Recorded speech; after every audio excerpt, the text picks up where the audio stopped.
आज का टॉपिक है हेरिडिटी एंड एनवायरनमेंट, आनुवंशिकता एवं पर्यावरण या तो वातावरण। आनुवंशिकता या तो हेरिडिटी क्या है? जो आपको आपके पूर्वज से, जो विरासत से आपको मिल रहा है। एक बच्चा को डेवलपमेंट जब होता है, वो डेवलपमेंट हम लोग पहले क्लास में जब पढ़े थे कि वो अपने गर्भधारण के समय से ही बच्चा का विकास होने लगता है। तो ये गुण उस समय से ही, ये गुण कहाँ से आता है? आपका विरासत से मिलता है, फैमिली से मिलता है। आपका मम्मी पापा हो सकता है, दादा दादी हो सकते हैं, परदादा परदादी हो सकते हैं।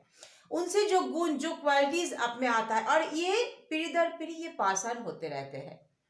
ये गुण, जैसे आपका अगर हम लोग एग्जांपल देखेंगे, जैसे आपका आंखों का, आईज का कलर, आपका हेयर कलर, हेयर पैटर्न, आपका बॉडी स्ट्रक्चर, आपका हाइट, ये सब आ जाएगा। आपका फेस कटिंग, ये सब आ जाएगा, आपका हेरिडिटी में आ जाएगा।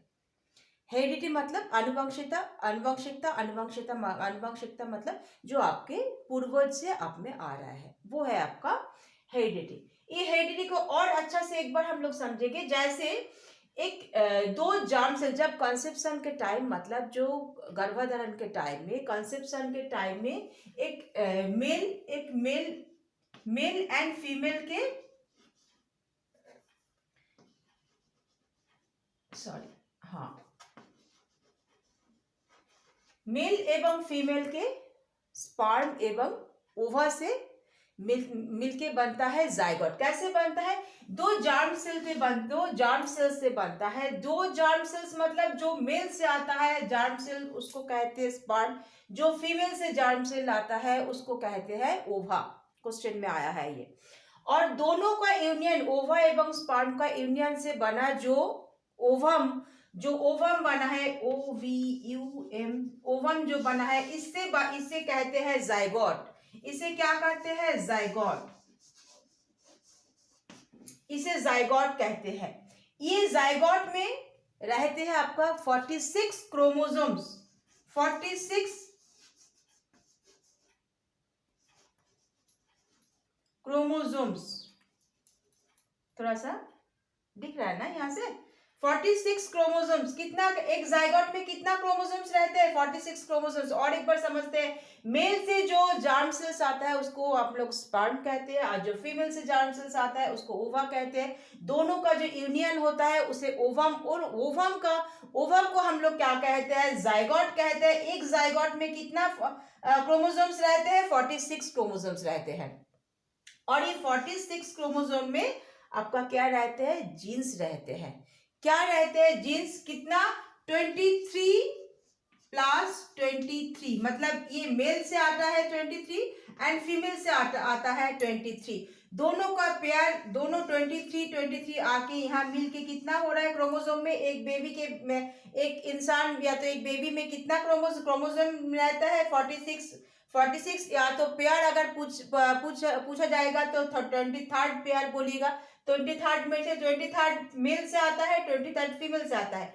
और एक क्वेश्चन आता है, 23rd में से 22 प्लस 22 ये सेम होता है, क्रोमोसोम जो है सेम होता है। और जो 23rd नंबर का जो क्रोमोसोम, जो जीन्स आप में आ रहा है, 23rd नंबर का जीन्स जो आ रहा है, ये है आपका ऑपोजिट जीन्स, जो आपको डिटरमाइन करेगा कि जो होने वाला बेबी बॉय होगा कि बेबी गर्ल होगी। यहां तक क्लियर है? आनुवंशिकता मीन्स वो गुण, वो क्वालिटीज जो हमसे पूर्वज से मिलते हैं, अपने मम्मी पापा, अपने दादा दादी या तो परदादा परदादी से मिलते हैं।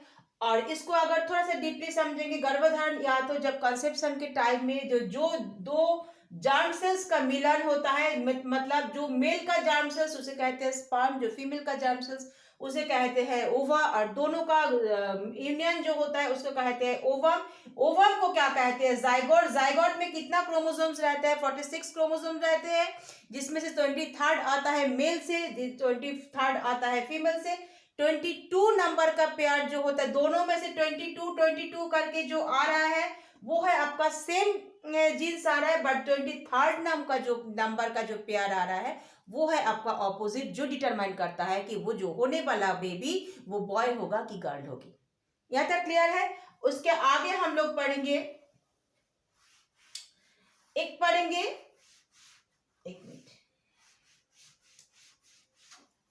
ट्विंस पढ़ेंगे। ट्विंस मतलब जुड़वा, सबको जानते हो। ट्विंस मतलब जुड़वा। ट्विंस का दो पार्ट है, दो भाग है। जैसे एक होता है आपका आइडेंटिकल एंड दो सेकंड होता है फ्रेटर्नल। आइडेंटिकल मीन्स दोनों सेम जाइगोट से, ओवम से बना हुआ है। मतलब दोनों में जो जीन्स है, क्रोमोसोम है, वो सेम है तो ही बनता है आइडेंटिकल ट्विंस बनता है। तो इसमें क्या होता है, ट्विंस मतलब जो भी है वो अगर जुड़वा है तो होगा वो बेबी, दोनों ही होगा बेबी बॉय या तो दोनों ही होगी बेबी गर्ल, और दोनों सेम दिखने वाली होगी, एकदम सेम गुण दोनों में पाए जाएंगे। इसीलिए इसको आइडेंटिकल मतलब सेम, ये सेम जीन्स से बना हुआ होता है। और जो फ्रेटर्नल है ये ऑपोजिट जीन्स से बना हुआ होता है।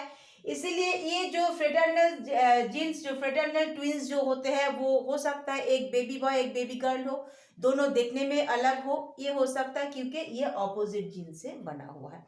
बस इसमें हेरिडिटी में और कुछ नहीं है। थोड़ा सा इन्वायरमेंट को हम लोग समझेंगे।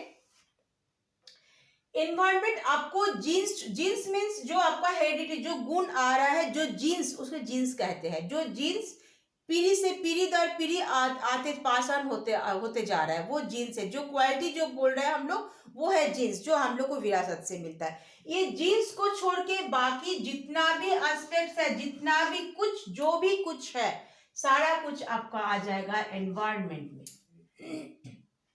चाहे आपका फैमिली है, चाहे आपका स्कूल हो, चाहे आपका ऑफिस हो, चाहे आपका कोई भी पब्लिक प्लेस हो, या तो पार्क हो, या तो सिनेमा हॉल हो, या तो आपका जो सोशल एरिया हो, आसपास का नेबरहुड हो, सब आपके लिए है एनवायरनमेंट। एनवायरनमेंट मीन्स आपका मॉरल, आपका थिंकिंग, आपका पॉलिटिकल कल्चर, आपका बिजनेस कल्चर, सब कुछ आ जाएगा इस एनवायरनमेंट में आ जाएगा। वुडवर्थ एक लॉ दिए थे, development is equal to heredity into environment, मतलब दोनों का गुणनफल है डेवलपमेंट। कौन दिए थे ये लॉ, कौन दिए थे? वुडवर्थ ने दिए थे। हेरिडिटी एवं एनवायरनमेंट का गुणनफल है डेवलपमेंट। की समझेंगे कैसे? मान लीजिए एक बच्चा के मम्मी पापा बहुत इंटेलिजेंट थे, बच्चा भी पैदा हुआ इंटेलिजेंट, ठीक है, नॉर्मली, बट उसको अगर सही एनवायरनमेंट नहीं मिला, मान लीजिए वो आज मम्मी पापा के पास है, 2 साल के बाद वो ऐसा जगह में चला जाएगा, ऐसा कुछ प्लेस में, या तो किसी के हाथों में चला जाएगा जिसका मतलब जहाँ का एटमोस्फियर ऐसा है कि वहाँ का कल्चर एकदम टोटल डिफरेंट है। मान लीजिए बच्चा का जो मम्मी पापा है वो है डॉक्टर, या तो टीचर है, या तो इंजीनियर है, कोई बड़ा सा कोई आदमी है, या तो म्यूजिशियन है, या तो एक्टर एक्ट्रेस, कुछ भी है। बट बच्चा जहाँ इन्वायरमेंट मिल रहा है, जहाँ मतलब उसको जहाँ बड़े हो रहा है, जो उसको लालन पालन कर रहा है, वो शायद हो सकता है कोई चोरों डाकत का कोई ग्रुप हो। तो बच्चा में हेरिडिटी के चलते बच्चा में तो एक क्वालिटी तो है, बट वो जा कहाँ रहा है? नीचे जा रहा है ना, एक चोरों के पास ही ना जा रहा है, जाके बड़ा हो रहा है, तो बनेगा तो वो चोर ही ना। क्या वो हेरिडिटी से लाया तो है मम्मी पापा का गुण, इन्वायरमेंट मिल रहा है, चोरों के पास जाके वो बड़ा हो रहा है, क्या उसको वही सेम मतलब मम्मी पापा का गुण आएगा? नहीं। विकास क्या हुआ, डेवलपमेंट होके वो क्या, वो चोर ही बनेगा, बट चोर बनेगा, बहुत पक्का चोर बनेगा वो। क्यों पक्का चोर बनेगा? क्योंकि वो इंटेलिजेंट है, वो गुण उसमें है, बट वो गलत जगह में आ गया, इसीलिए वो बन गया ऐसा कि वो मम्मी पापा इंटेलिजेंट हो, वो भी इंटेलिजेंट हो, बट एक चोरों के पास आ गया, अगर बड़ा हो रहा है तो वो भी चोर ही बनेगा, है कि नहीं? तो एनवायरनमेंट हम लोग के विकास के लिए, इंसान या तो बच्चों का विकास के लिए हेरिडिटी भी इम्पॉर्टेंट है एंड एनवायरनमेंट भी इम्पॉर्टेंट है, वेरी वेरी इम्पॉर्टेंट है। बस आज का टॉपिक ये इजी वे में समझाने की कोशिश तो हम किए हैं, पता नहीं आप लोग कहाँ तक समझे हैं। थोड़ा सा कमेंट कीजिए, अगर अच्छा लगता है वीडियो को शेयर लाइक कीजिए, सब्सक्राइब कीजिए चैनल को। और आगे नेक्स्ट क्लास हम आगे करेंगे, देखते हैं इसका नेक्स्ट चैप्टर जो है, ये हमको लगता है चैप्टर नंबर 3 है, जिसको हम जितना हमको नॉलेज में चैप्टर नंबर 3 है। इसके आगे का जो चैप्टर हम नेक्स्ट क्लास में लेंगे। Thank you.